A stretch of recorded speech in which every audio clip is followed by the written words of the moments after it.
Ako nga pala si Victor Rason. Ako si Roland Rason. Wala si Vic Rason. Hi everyone, my name is JR Rason. Dialysis patient. Na-diagnose ako noong 2020, December 17. 5 years na ako ngayon. Maraming salamat at sa biyaya ng Panginoon at hanggang sa ngayon ay andito pa rin ako kasama niya, kasama ng pamilya ko. Maraming salamat sa kanya. Tiwala ang buhay ko. Tanggap ko sa sarili ko anong may dumating man sa akin. Kaya naka-recover ako. Pero noong time na talagang unang-una, mahirap tanggapin. Dahil wala. Zero talaga. Wala ko anong naisip ko. Wala lang pag mag-isa ako sa ospital. Mahirap eh. Pero sabi nga, manahing lang tayo sa Panginoon at may iraraos. At sana sa Christmas, laksin niya pa ako. Maraming salamat. At ito lang aking video na ito na i-share ko makakapanood ito. Sana kung meron kayong nararamdaman na hindi kakaiba sa sarili, magpa-check up na lang kayo. Yun, maraming salamat po. Merry Christmas. Isang dialysis patient. 25 anyos ako nang ako'y na-diagnose sa aking kidney failure. Salamat. At bago nangyari yun, ay isang magandang regalo ang aking tanggap ay yung pagkilala sa Panginoon. Kaya di ako natatakot na ako'y mamatay kung ano may mangyari sa aking buhay. Sapagkat pinagkakatiwala ko na aking buhay sa Kanya. Walang iba kundi ang ating Panginoong Jesus.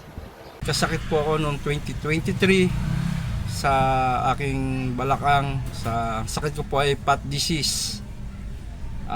Medyo mabigat po yung naging sakit ko, pero hindi po ako nawala ng pag-asa dahil alam ko po na merong Panginoon na akong malalapitan, masasandalan sa lahat ng oras, sa financial, Panginoon, sa kagalingan ko. Lahat po ito ay dinulog ko sa Panginoon. Alam ko po na walang imposible sa Kanya dahil alam ko po na ako nanampalataya na sa aking pagkilala sa Kanya bilang isang Diyos na buhay. Maraming salamat po sa Panginoon dahil hindi niya po pinabayaan. At ngayon po tunay na po akong magaling dahil sa Panginoon.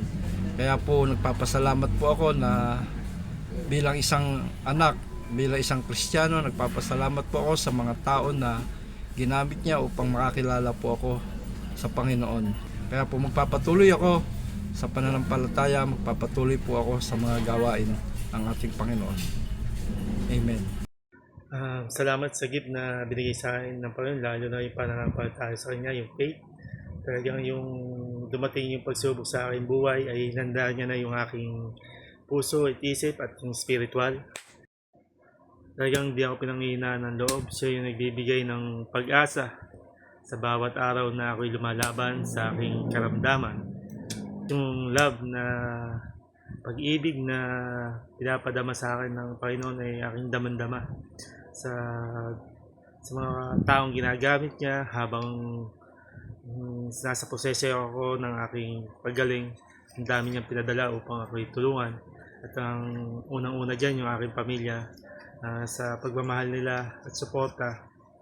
Salamat sa Panginoon na ginagamit sila.